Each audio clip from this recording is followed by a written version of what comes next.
Baik, mari kita belajar. Saudara, apa pentingnya kita ini hidup dikuasai oleh firman? Saya ulangi, apa pentingnya kita ini hidup dikuasai oleh firman? Ternyata dikuasai oleh firman itu sangat penting. Jangan kebalik, bukan kita menguasai firman, bukan, tapi kita hidup dikuasai firman. Itu beda.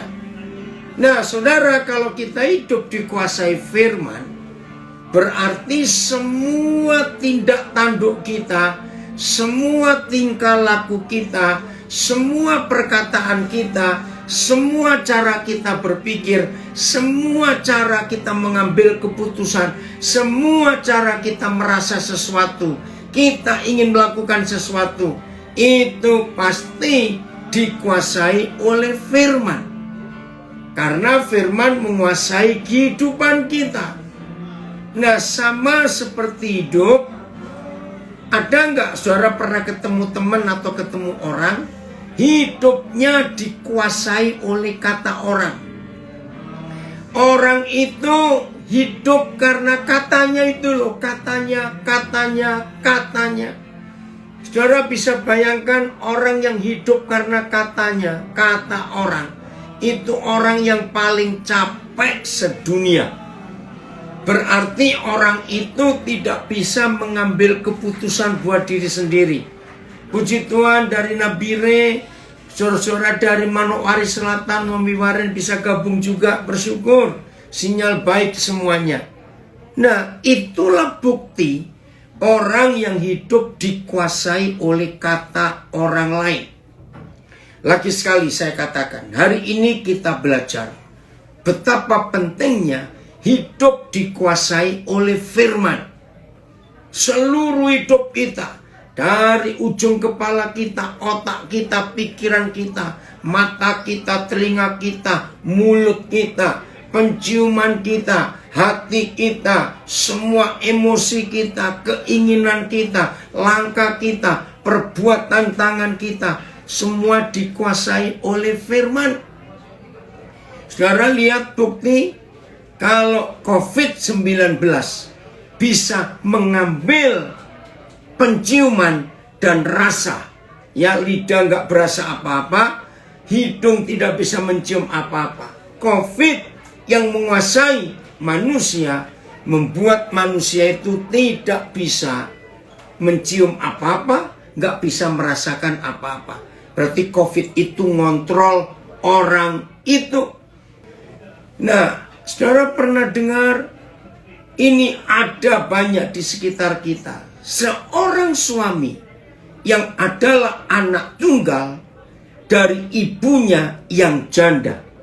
Maaf, saya memberi contoh ini kurang baik, tapi ini ada. Saya ulangi, seorang suami berarti laki-laki ini sudah menikah dan dia sudah jadi ayah, berarti dia punya anak. Dia hidup dari seorang janda, jadi ibu tunggal. Nah, suami ini sedih sekali. Hidupnya diatur, dikuasai oleh ibunya.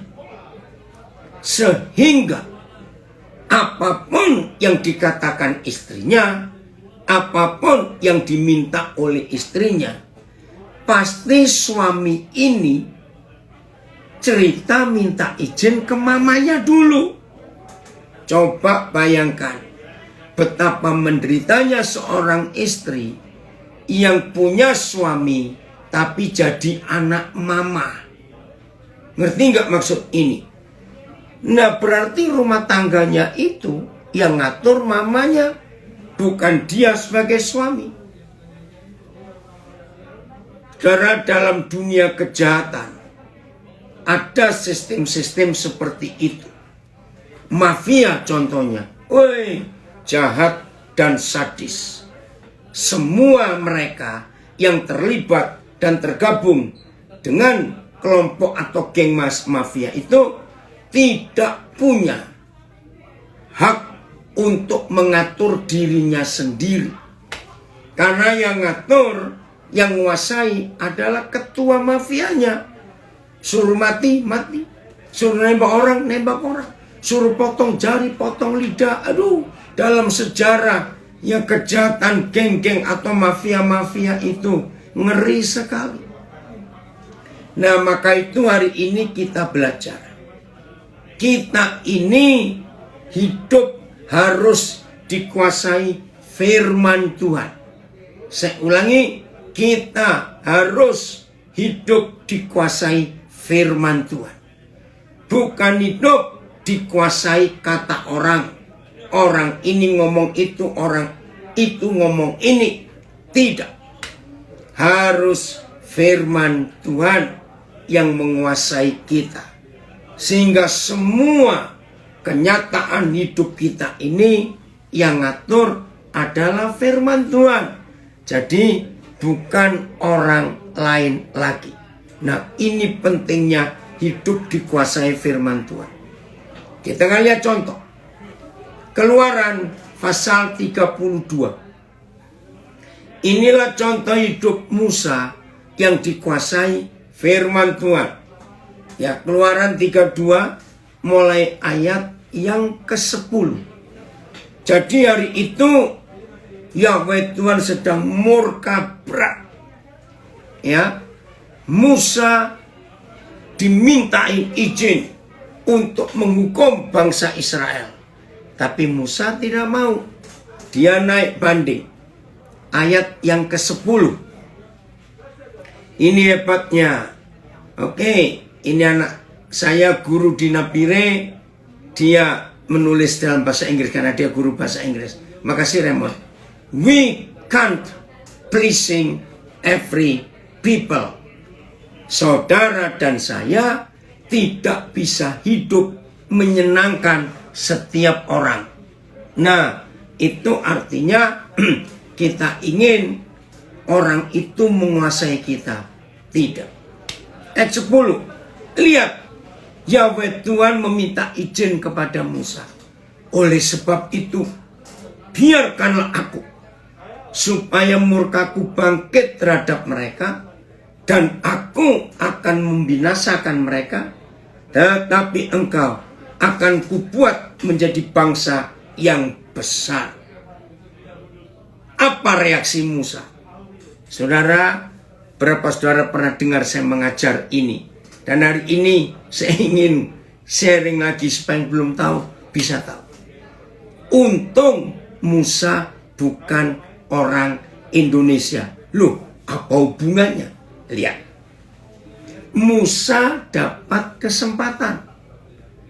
Yaitu kalau Musa menjawab, jadilah kehendakmu Yahweh Tuhan, binasakan bangsa itu. Maka Israel punah. Kalau Israel punah, Yahweh Tuhan memberi Musa kesempatan, privilege. Tetapi engkau akan kubuat menjadi bangsa yang besar. Maka kalau Israel punah, yang ada adalah Musael. Karena Israelnya mati semua. Nah, ini kan haji-haji mumpung. Orang Indonesia kan haji-haji mumpung. Apa-apa mumpung. Apa-apa mumpung. Siapa pernah dengar satu kisah? Ya, ada orang Indonesia tinggal di Australia dan kedatangan tamu dari Indonesia. Nah, terus mereka ke suatu mall. Nah, di mall itu ada toko roti terkenal dan enak sekali. Nah, toko roti itu punya kebiasaan. Kalau jam 8 malam, karena jam 9 mallnya tutup, maka roti-roti itu dijual sampai potongan 70%, 75%, jadi tinggal 25%. Nah, tamu dari Indonesia ini dengar, kalau gitu, ayo kita ke sana sebelum jam 8 atau kurang 5 menit jam 8. Nah, saudaranya yang sudah lama tinggal di Australia itu tanya, "Lo kena apa? Kok nggak sekarang saja?" Nah, orang Indonesia jawab, "Ya mumpung toh dapat murah." Saudara, ternyata orang Indonesia sudah tinggal di Australia ini menegur cara tamu ini. "Loh, masa salah?" Dia bilang begini, "Itu sangat salah." "Loh, kenapa salah?" "Kita kan punya uang. Jadi kalau kita punya uang, ya kita beli yang normal saja. Supaya yang jam 8 nanti itu diberikan kesempatan kepada orang-orang yang gak punya uang banyak dan mereka pingin makan roti yang mahal dan mereka tahu kalau jam 8 malam roti itu turun harganya." Saudara, waktu saya baca itu, seharusnya begitu anak-anak Tuhan. Maka itu awas yang aji-aji mumpung. "Wih, ayo rame-rame ke sana. Toko itu lagi obral 75%. Ayo ke sana." Maaf ya, yang sedang punya duit jangan ikut beli yang obral. Kasihan yang gak punya uang, yang pengen dapat barang obral itu. Saya percaya yang mendengar saya ngomong ini, kalau orangnya pelit pasti sakit hati. Maafkan saya. Ngerti nggak kebenaran ini, saudara? Jangan kita hidup karena aji-aji mumpung. Jangan. Saya ngajari anak-anak saya, tidak ada kesempatan seperti itu. Contoh, saya sering diajak orang-orang yang nginap di hotel. Nah, biasanya yang ngajak ya pasti orang yang punya duit. Nah, saya ngajari anak-anak mereka, kalau pakai anduk jangan tiap hari diganti. Kalau pakai spray juga jangan tiap hari diganti. Loh, orang tuanya bilang, "Lah, kan kita sudah bayar." Nah, itu konsep yang salah.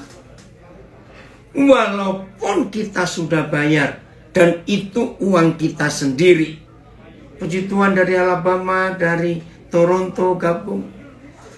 Saya bilang, walaupun kamu sudah bayar, hargai air yang terbuang karena nyuci handukmu yang kamu pakai di badanmu sendiri. Spray masih bagus, tidur yang tidurnya kita sendiri. Saya punya prinsip, minimal 4 hari di hotel, baru hari kelima boleh ganti. Jadi hemat. Itu perintah di Kejadian 1 ayat 26. Untuk saudara dan saya menjaga lingkungan ini. Nah, ini bukti kalau firman menguasai seseorang. Yang berikut, saya kalau diundang pesta, ya, untuk ada makanan, biasanya saya teriak dulu, "Tolong, jangan mengambil makanan hanya karena kemaruk." Tahu kata kemaruk? Wih, mata melihat, ini enak sekali, ini enak sekali. Terus ngambil sebanyak-banyaknya. Tidak perhatian yang masih di belakang. Nah, itulah orang yang hidup tidak dikuasai firman. Begitu diambil numpuk sekali. Nah, saya punya prinsip. Mata, mulut, dan perut tidak pernah sejalan. Catat itu. Mata, mulut, perut tidak pernah sinkron. Mata melihat makanan yang wow enaknya, terus mulutnya mulai berair, nyam. Begitu ambil banyak-banyak sesuai keinginan matanya, begitu dimakan, ya kok nggak enak. terbuang makanan itu. Orang yang hidup nggak dikuasai firman, orang itu egois dan jahat. Saya ulangi, egois dan jahat. Saya nggak mau hidup seperti itu. Saya kalau ada acara-acara, saya paling cerewet juga. Botol air. Kan bisa dikasih air botol. Nah itu saudara, berapa kali saya melihat pesta belum selesai, botol-botol air yang tak bertuan baru diminum sedikit, tapi ditaruh, lupa kan mereknya sama semua. Nah saya selalu memberitahu, tolong beri nama atau bawa, masukkan kantong atau tas, supaya nggak berserakan. Sudah plastiknya bikin rusak lingkungan, airnya terbuang. Siapa mau minum bekas orang? Saudara, maaf ya, inilah hasil karena firman menguasai hidup saya. Semuanya diatur oleh firman itu. Apa saja. Ini yang Tuhan ingin kita lakukan dalam hidup kita. Dikuasai firman. Maka itu yang masih sumbu pendek, ini istilah orang Papua. Kalau orang Jawa sumbunya panjang. Begitu dinyalakan, orang Papua, orang Timur, langsung meledak. Kalau sumbu panjang, pelan dulu apinya, baru begitu. Nah, dengarkan. Puji Tuhan. Iya, inilah ilustrasi. Saya baca dulu terjemahan ILT tadi ada ya. Hati-hati yang ngaji-ngaji mumpung ya, supaya kita tidak salah. Dan sekarang tinggalkanlah aku sendirian, dan biarlah murkaku tersulut terhadap mereka, dan aku akan membinasakan mereka. Tetapi aku akan menjadikan engkau suatu bangsa yang besar. Jadi Yahweh nawari, FAYH. Biarkan aku mencurahkan murkaku ke atas mereka dan memusnahkan mereka semua. Dan aku akan menjadikan engkau, Musa, sebuah bangsa yang besar sebagai gantinya. Bayangkan, Musa dapat kesempatan tetapi tidak digunakan. Maka itu maaf ya, yang punya duit bertobat. Kalau saudara suka cari barang sale, awas kamu. Kalau saudara punya duit, biar yang sale bisa dimiliki orang-orang saudara kita yang uangnya tidak banyak. Penting sekali. Ya, jadi jangan ada aji-aji mumpuk. Ayat 11, Keluaran 32. Nah, inilah hidup yang dikuasai firman. Musa luar biasa. Oke. Ayat 11. Wih, keren saudara. Bolehkah beli yang sale tapi bagikan pada yang berkekurangan? Boleh. Ya, bukan untuk diri sendiri. Boleh. Ya. Ini ada yang komen lagi. Saya nggak tahu ini Pak Immanuel Limbong. Walaupun kami sering ditraktir, kami tetap mengambil makanan secukupnya. Nggak cari kesempatan. Betul. Haleluya. Dari Medan. Setuju sekali. Anak Tuhan itu pasti bijak. Anak Tuhan harus jaga ciptaan Tuhan. Betul. Ya. Oke. Lalu Musa mencoba melunakkan hati Tuhan. Terjemahan lain. Namun Musa memohon kepada Yahweh Tuhannya. Memohon. Terjemahan lama. Tetapi Musa menyembah sujudlah di hadapan hadirat Yahweh. PS. Musa memohon kepada Yahweh Tuhannya. Oke. Memohon. Sebentar. Ada terjemahan lain. Oh. ILT. Dan Musa pun memohon dengan sangat di hadapan Yahweh Elohimnya. Dan berkata, mengapakah Yahweh murkamu tersulut terhadap umatmu yang telah engkau bawa keluar dari tanah Mesir dengan kekuatan yang besar dan dengan tangan yang kuat? Ya, FAYA. Tetapi Musa memohon kepada Tuhan agar jangan melakukan hal itu. Ya, oke ya, saya gunakan terjemahan baru saja. Musa mencoba melunakkan hati Yahweh Tuhannya. Coba saudara merenung sebentar. Apa arti kata lain mencoba melunakkan hati Yahweh Tuhannya?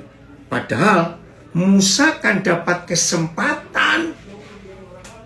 Betul nggak? Apa kesempatan didapat? Izinkan aku Musa membinasakan Israel. Nanti kamu aku buat jadi bangsa baru yang besar. Musa tidak mau. Walaupun ada kesempatan. Menenangkan hati Tuhan. Terima kasih Milka dari Nabiri anak saya ini. Saudara, lihat cara Musa melunakkan, memohon, membuat Tuhan jangan emosi, jangan marah. Lihat caranya. Karena dia dikuasai firman, maka firman itu bekerja luar biasa. Saya baca terjemahan baru. Dengan berkata, mengapakah Yahweh murkamu bangkit terhadap umatmu, yang telah kau bawa keluar dari tanah Mesir dengan kekuatan yang besar dan dengan tangan yang kuat. Ayat 12 Filipus. Lihat ini, luar biasa. Ini bukti Musa dikuasai firman. Mengapakah orang Mesir akan berkata, dia membawa mereka keluar dengan maksud menimpakan malapetaka kepada mereka dan membunuh mereka di gunung dan membinasakannya dari muka bumi. Saudara perhatikan. Roh Kudus tolong kami untuk mengerti hati Musa ini. Saya tuh punya ilustrasi begini. Menurut ayat 12 ya. Siapa pernah membawa anak kecil ke pasar atau ke supermarket atau ke mall? Tiba-tiba anak ini maksa minta sesuatu yang bukan untuk dia. Namanya anak kecil ya, pengen. Terus anak ini nangis. Mungkin teriak-teriak, juga mungkin guling-guling di lantai. Biasanya ibu yang bijaksana, bapak yang bijaksana akan berkata, malu loh, dilihat orang, masa kamu gak malu? Masa kamu guling-guling, nangis begitu? Nah, anaknya sadar. Saudara, ternyata Musa, maaf saya pakai istilah ini, Musa menggitukan Tuhan. Nah, saya gak tahu. Jadi Musa mengingatkan Yahweh Tuhan seperti anak kecil yang sedang merengek. Yahweh, orang Mesir akan ngomong apa kalau mereka tahu umat ini yang Yahweh bebaskan dari cengkeraman Firaun dengan cara yang begitu susah, lalu Yahweh bunuh mereka semua di gurun ini. Nanti Firaun dan orang Mesir ngomong apa? Saudara, pertama saya belajar ini, saya kagum. 3 hal yang saya kagum dengan ayat ini. 1, berarti Musa dekat enggak dengan Yahweh Tuhannya? Renungkan. 3 hal membuat saya terharu dan belajar. Ketika Musa mencoba melunakkan hati Yahweh Tuhan dengan menganggap Tuhan seperti anak kecil yang merengek, minta izin kepada Musa supaya Musa mengizinkan Yahweh melakukan sesuatu. Nanti orang Mesir ngomong apa? Apa Tuhan gak malu? Saya menangis. Hal kedua yang saya belajar, berarti Tuhan rendah hati enggak, saudara? Maka itu ayat ini saya temukan. Ternyata banyak kami para pendeta lebih sombong dari Tuhan. Maafkan saya. Saya ulangi. Banyak di antara kami para pendeta namanya hamba Tuhan. Nah, hamba. Tapi kelakuannya bos. Ampuni kami Tuhan. Yang maha kuasa, yang maha besar, yang maha hebat. Dinasihati seorang manusia yang sama dengan kita, namanya Musa. Nanti orang Mesir ngomong apa? Kalau engkau bunuh mereka di gurun ini. Hal ketiga yang kita belajar. Karena Musa kenal Yahweh Tuhan itu pribadi yang selalu menghormati rekan sekerjanya. Tolong catat. Hal ketiga kita belajar dari sikap Musa ini.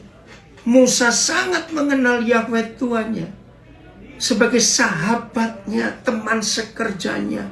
Maka itu Yahweh Tuhan pun bisa mendengarkan Musa. Gila, orang Jakarta bilang.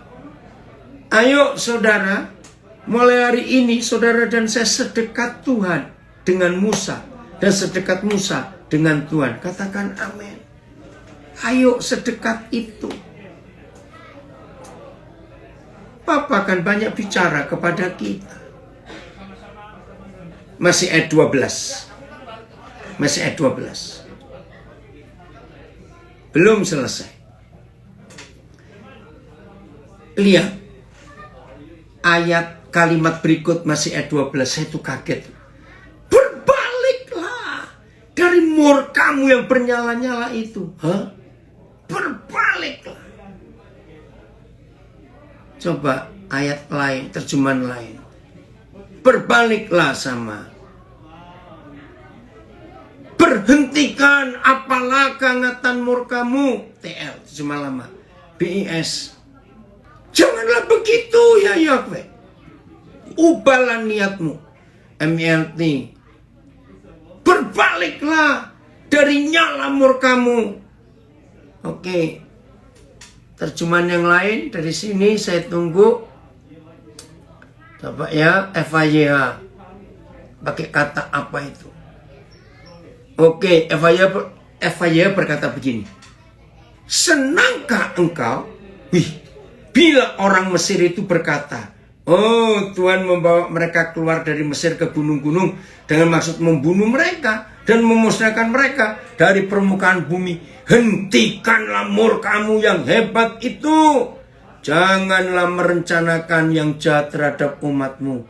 Luar biasa Musa ILT. Mengapakah orang-orang Mesir akan berkata sambil mengatakan, dengan niat jahat Dia telah membawa mereka keluar untuk membunuh mereka di pegunungan dan untuk membinasakan mereka di atas permukaan bumi ini. Berbaliklah dari murkamu. Saudara yang punya bahasa Inggris, saudara kan kaget. Repent, oh God. Repent itu dalam bahasa Indonesia bertobat. Berani kita nyuruh Tuhan bertobat. Bertobatlah Tuhan. Kenapa engkau marah sebesar itu? Tuhan.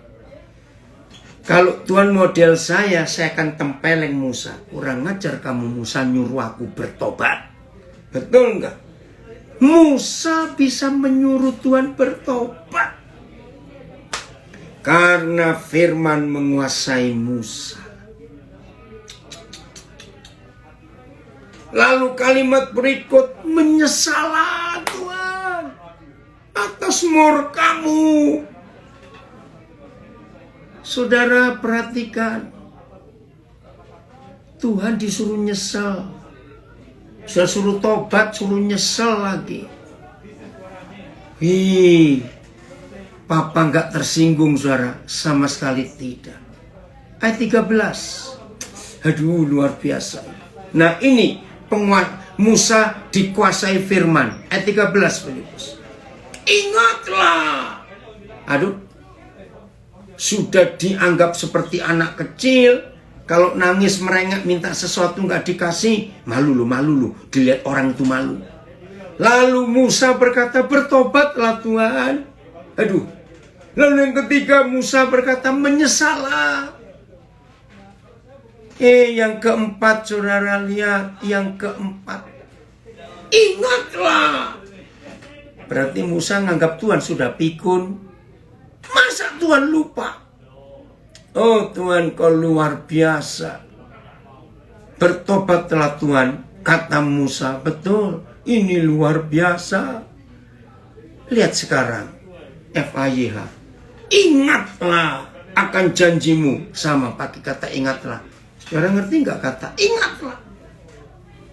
Ayo, ada nggak orang tersinggung karena diingatkan kalau dia lupa? Ingat loh, Papa kan pernah janji. Ingat ya, saudara pernah janji loh. Nggak enak loh saudara diingatkan dianggap lupa.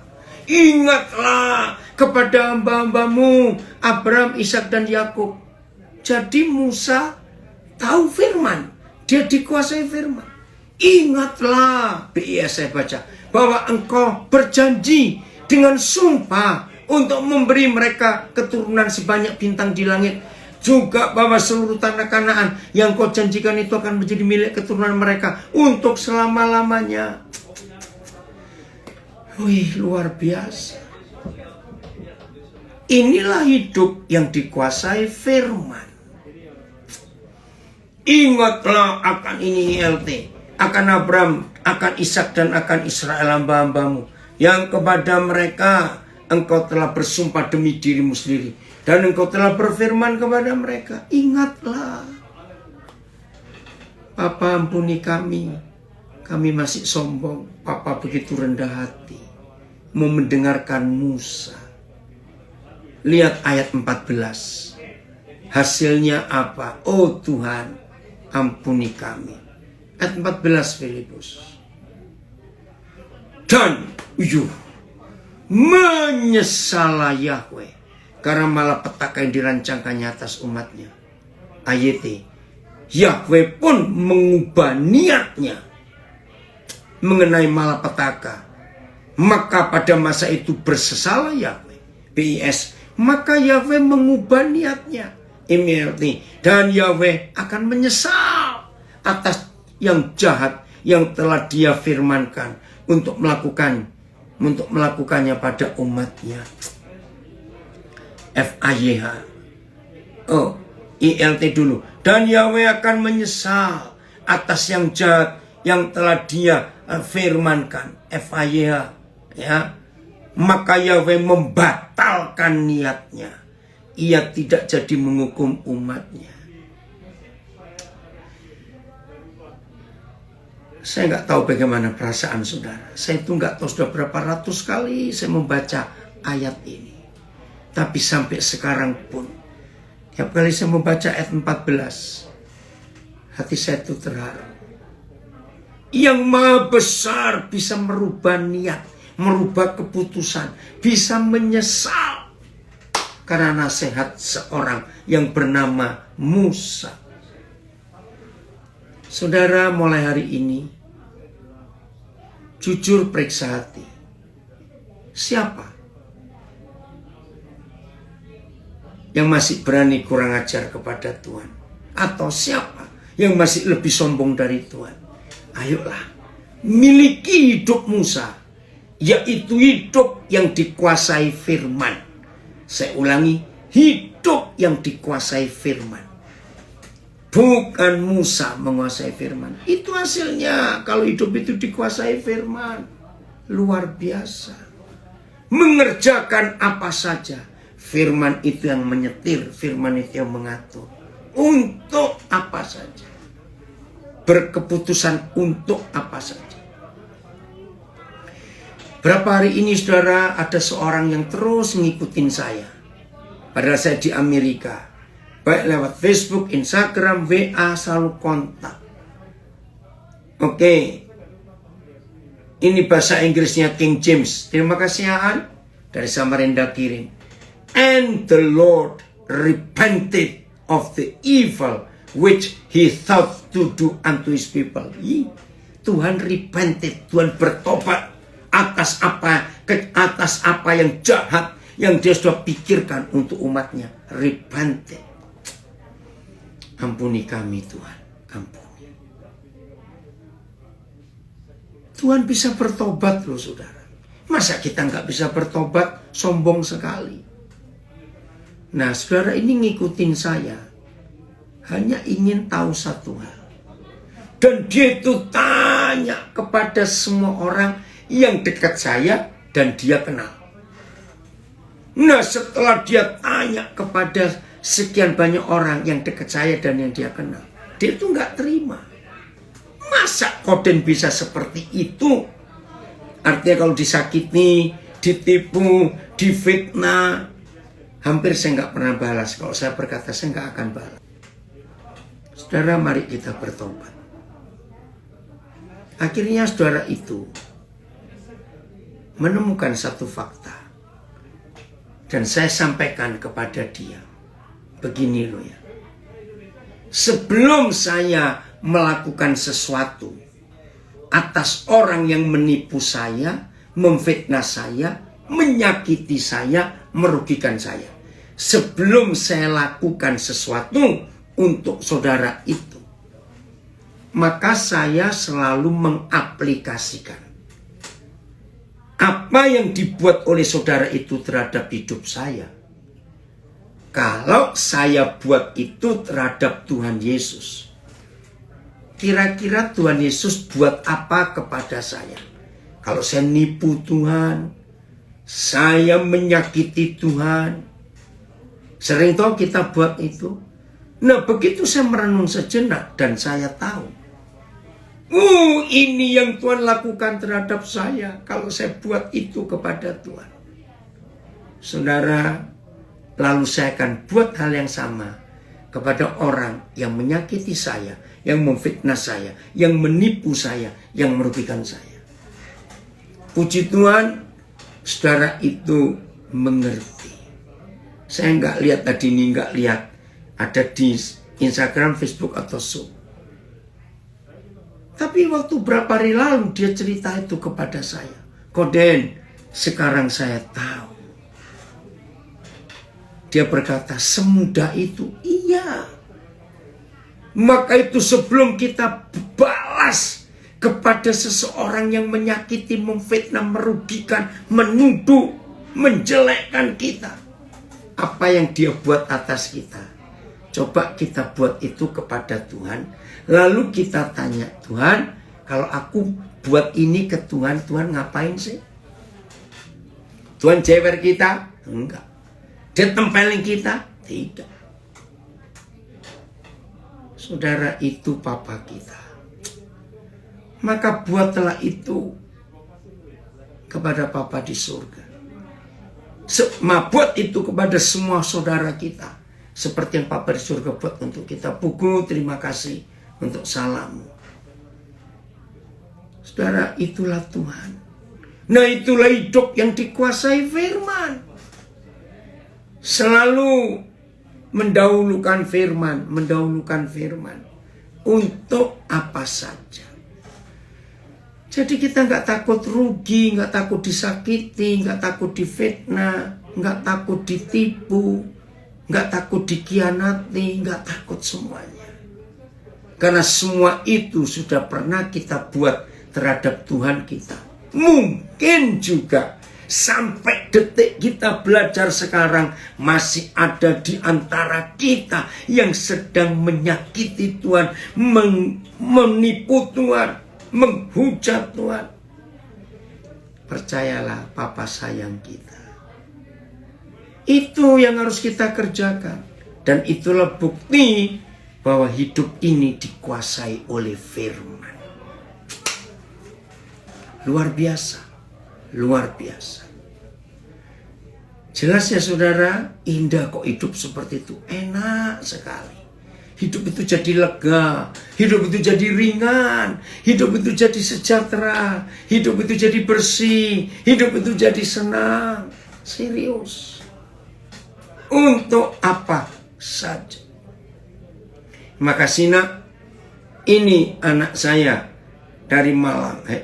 Yesus jadi cermin buat segala tindakan kita. Saya selalu puji Tuhan. Saya mau baca ini, ada anak saya dari Denpasar memberi komen. Andre, senang sekali Papa.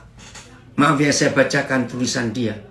Papa Daniel adalah teladan hidup, sudah pengalaman dan menghidupi firman ini, mengampuni dan tetap mengasihi orang atau anak-anaknya yang menipu dan yang hanya mau uangnya saja. Puji Tuhan.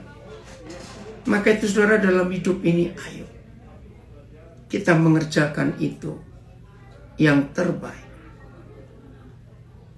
Angki, Papa boleh sharing soal kamu ya.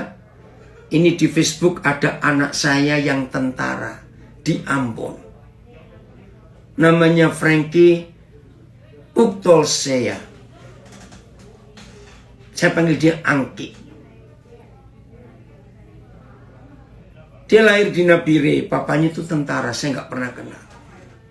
Suatu hari, saudara, berapa banyak tahun yang lalu, kami dapat tawaran tanah. Boleh ya nak, Papa sharing ya? Maafkan. Oh, dari Pati juga hadir. Oke, Eni, terima kasih Papa kamu hadir. Anak-anak aman semua ya? Tahun yang lalu, awal-awal pandemik, suaminya itu hamba Tuhan gembala. Waktu itu COVID belum seperti ini. Saudara, nah ini anak saya suami istri. Akhirnya kena COVID dan meninggal. Ini tetap kuat, kamu hebat. Ya. Nah. Oke, oh ada salam ini dari Munchen juga ada. Nah, beli tanah. Saudara, berapa saat kemudian saya baru tahu bahwa itu tanahnya seorang janda, yaitu mamanya Angki yang sekarang jadi tentara di Ambon. Waduh, saya bersalah. Kitab Taurat mengajar jangan membeli hak atau milik seorang janda. Saudara, saya datangi mamanya Angki. Saya mau kembalikan tanah itu. Dan saya nggak minta uangnya balik. Karena ternyata yang jual teman papanya Angki yang sama-sama tentara, tapi menipu. Lah saya kan tidak tahu. Saudara, waktu itu orang-orang yang di Nabire tahu itu, mereka lihat saya heran. Loh, ya kan tidak salah Pak Daniel. Karena Pak Daniel beli dari orang lain, bukan dari keluarga almarhum. Oke, saya tahu. Saya bisa nggak salah. Karena saya beli dari orang lain. Tapi setelah saya tahu kasusnya, bahwa ini penipuan, saya nggak punya hak untuk memiliki tanah dari seorang janda. Saudara, mamanya Angki ini luar biasa. Nggak usah Pak Daniel.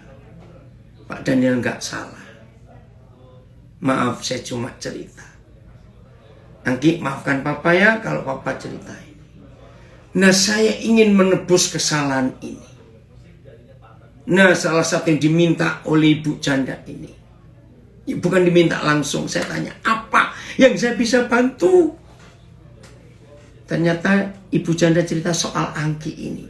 Dia tuh pengen jadi tentara juga, tapi nggak punya uang untuk daftar. Ringkat cerita, maaf ya Angki, saya biayai dia. Tes di Jayapura terus bisa sampai sekarang di Ambon. Jadi tentara. Angki, kalau boleh kamu nulis pangkatmu apa sekarang? Papa lupa. Hebat Tuhan kita. Itulah hidup yang dikuasai firman.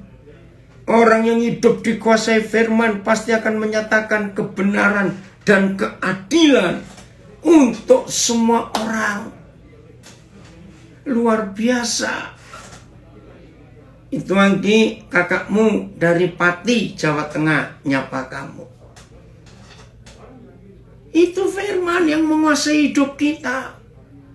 Akan menjadi jawaban, jadi berkat buat banyak orang. Itulah Tuhan kita. Oh, Sersan 1 Satuan Bekang ya. Oke, puji Tuhan nak. Papa dorong kamu untuk maju terus. Sampai tertinggi pangkatmu nanti. Saudara, apa yang saudara sedang alami hari-hari ini?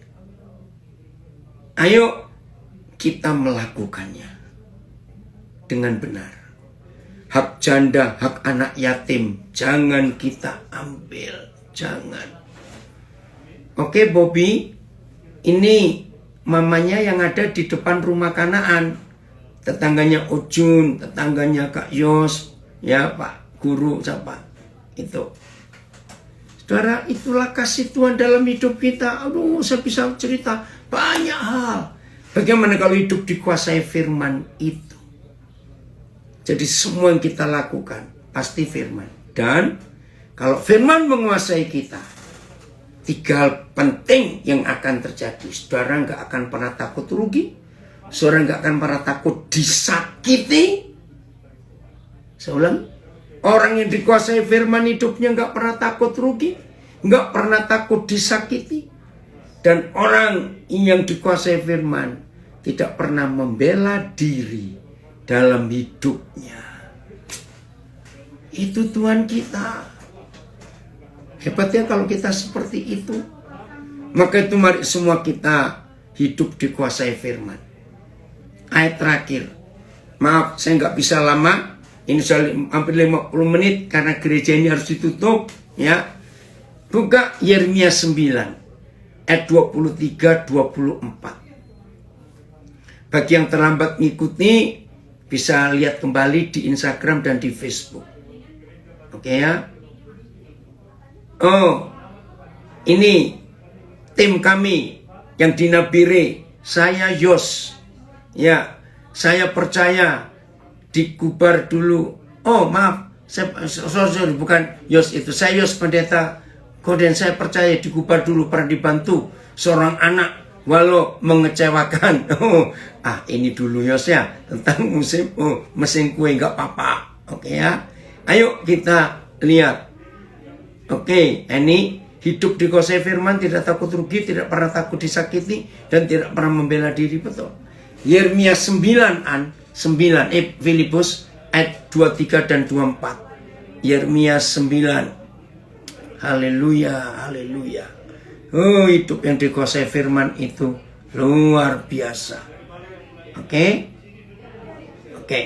Beginilah firman Yahweh. Janganlah orang bijaksana bermegah karena kebijaksanaannya. Janganlah orang kuat bermegah karena kekuatannya. Janganlah orang kaya bermegah karena kekayaannya. Ayat 24. Apa yang harus terjadi? Tetapi siapa yang mau bermegah, baiklah bermegah karena yang berikut. 1. Bahwa ia memahami dan mengenal aku. Bahwa akulah Yahweh. Yang pertama, berusaha memahami, mengenal. Kedua, bahwa akulah Yahweh yang menunjukkan kasih setia, keadilan, dan kebenaran di bumi. Sungguh semuanya itu kusukai. Demikianlah firman Yahweh. Menyatakan keadilan, menyatakan kasih setia, menyatakan kebenaran di bumi. Itu yang disukai oleh Tuhan. FAYH.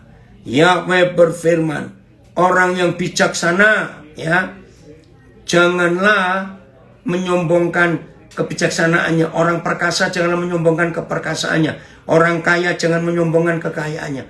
Biarlah mereka bermegah hanya karena hal ini. Sebentar. Mana? Bahwa mereka benar-benar mengenal aku dan mengerti bahwa aku adalah Yahweh yang adil dan benar, yang selalu menyatakan kasih setia. Karena itulah sifat-sifat yang kusukai. Wih, hebat sekali.